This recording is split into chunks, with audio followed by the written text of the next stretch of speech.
The series is set in the year 2149, when the Earth's ability to support life is reaching its end, as oxygen is depleting day by day due to overdevelopment. People are having difficulties breathing, so they are forced to wear specialized masks. Moreover, the world has become so polluted that the plants can no longer grow, and fruits are considered rare. To keep things strictly under control, a military-like law enforcement system has been imposed. They have adopted a two-child policy to combat the overpopulation issue. On the other hand, the scientists have also achieved a breakthrough. They have discovered a tear in the fabric of space-time, which leads them to Terra Nova, the prehistoric Earth of 85 million years ago. In other words, the scientists have found a time portal that can teleport them to the Cretaceous period, where the world is still green and dinosaurs are still active.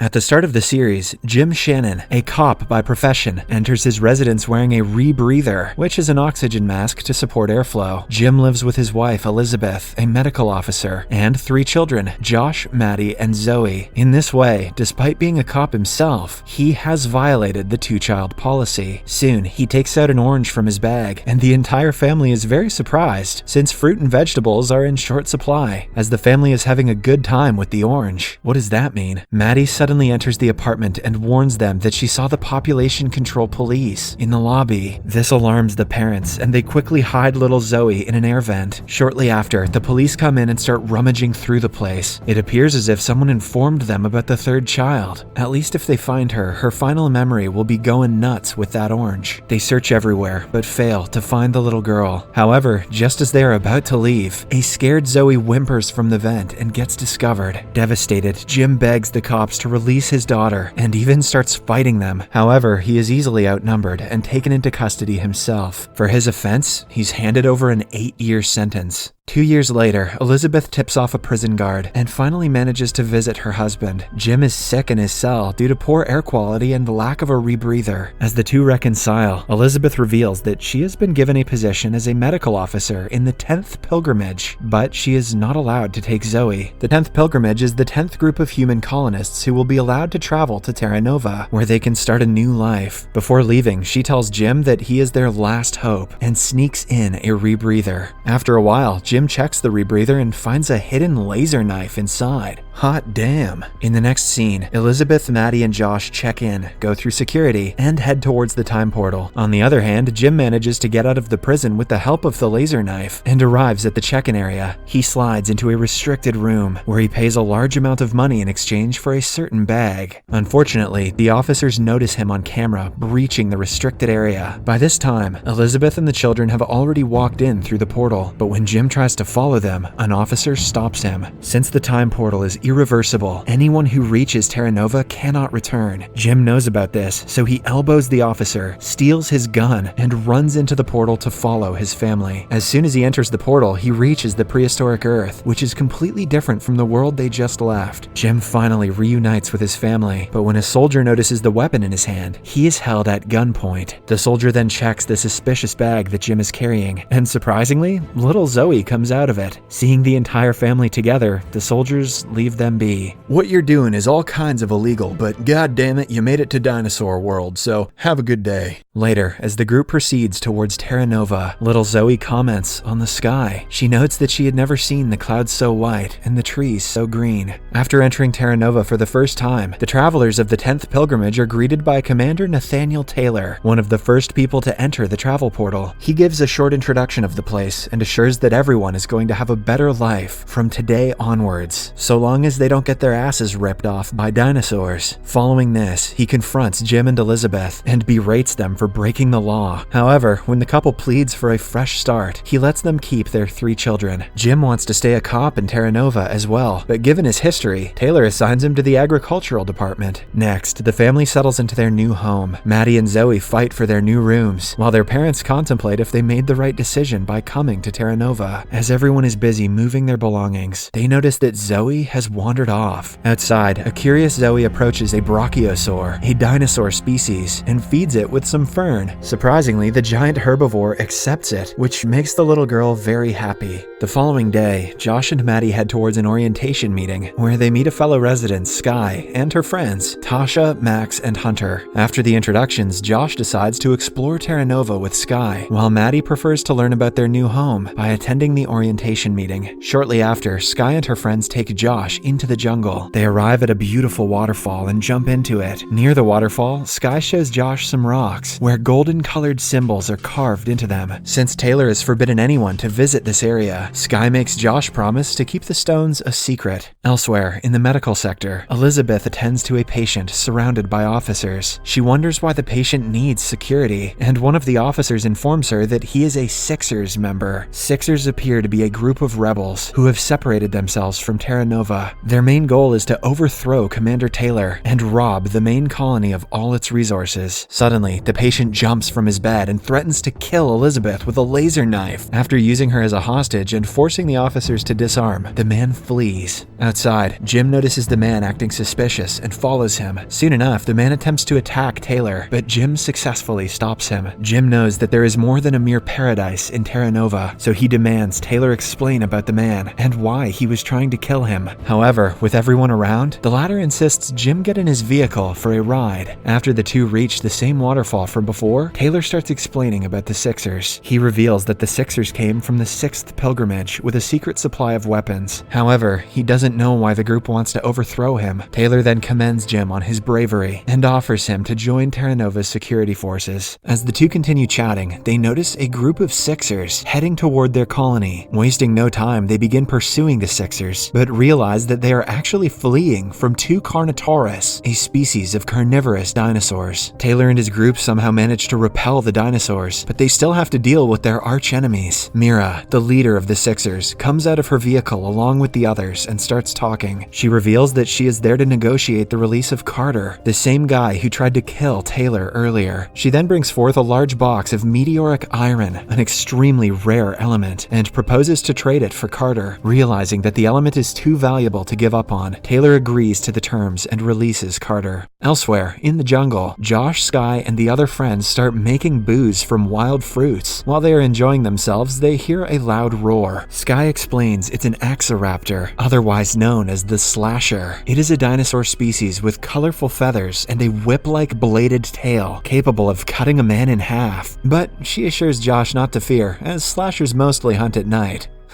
Mostly. Suddenly, they hear an even louder howl, so they decide to return to their vehicle. However, they are soon spotted by a couple of deadly slashers. The group somehow manages to take refuge in an armored vehicle, abandoned by the Sixers. But by this time, several slashers have surrounded them. In the attack, Tasha, Max, and Hunter get seriously injured. Back in the colony, Terra Nova security finds footage of the teenagers sneaking away. Fearing the worst, Jim, Elizabeth, and some soldiers head to the forest to rescue the children. Fortunately, they find the group in the nick of time and scare away the dinosaurs, using some advanced machinery. Following the close call, they head back to Terra Nova. Later, Sky visits Taylor in his residence and apologizes for initiating the trip. During their conversation, we realize that Sky is an orphan whose dad served under Taylor. Both of her parents were taken away by fever some years back. Imagine living with dinosaurs and getting killed by a fever. One day, a group of Terra Nova soldiers goes out into the woods to get some supplies. However, they are attacked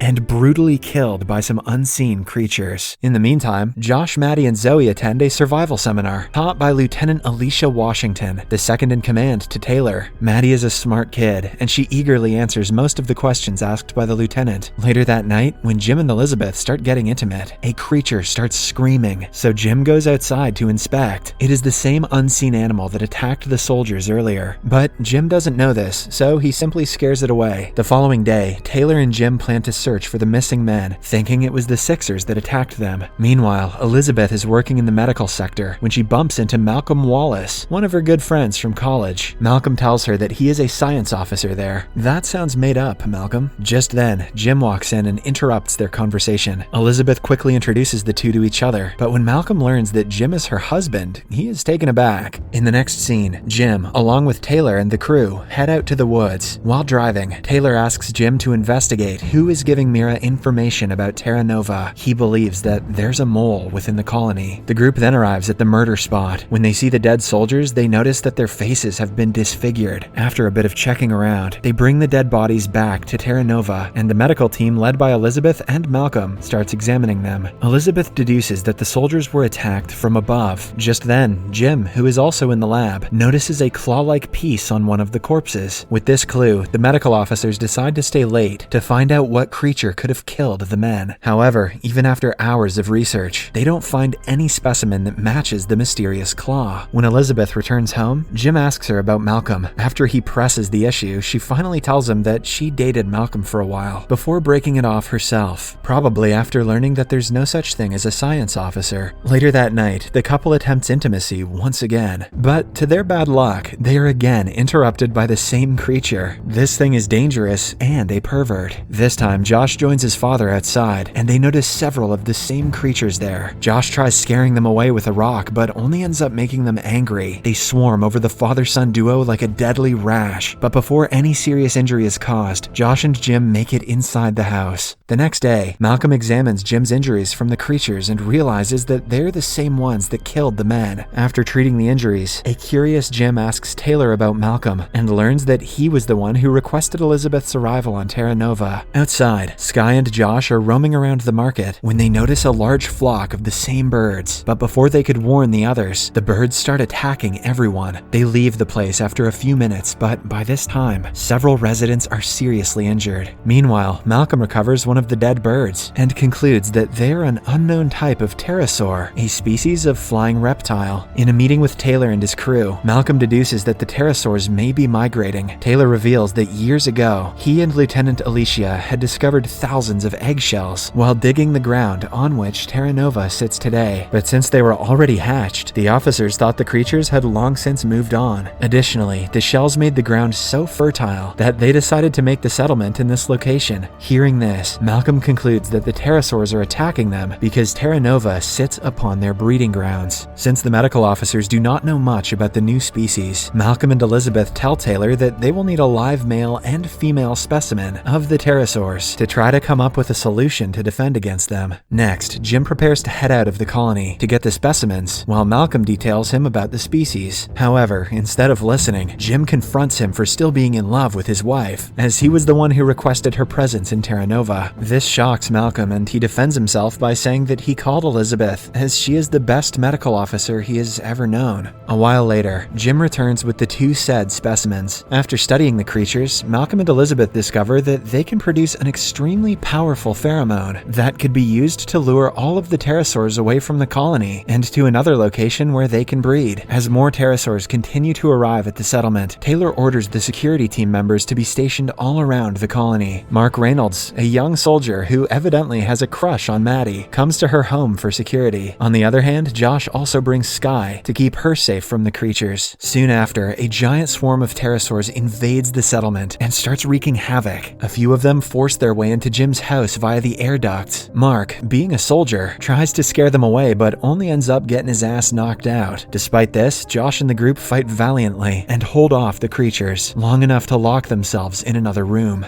Elsewhere, at the medical lab, Elizabeth and Malcolm finally finish preparing the pheromones. Now all they have to do is lure the pterosaurs away. The commander Taylor decides to volunteer, and Jim also joins him. Soon, the two gear up and leave in a vehicle, which starts spraying the pheromone. Surprisingly, the plan works, and despite Taylor and Jim receiving some minor cuts, they manage to lure the entire swarm of pterosaurs away from Terra Nova. The episode ends as all the residents come out of their homes and resume their normal lives again. To know what happens to them next, watch the second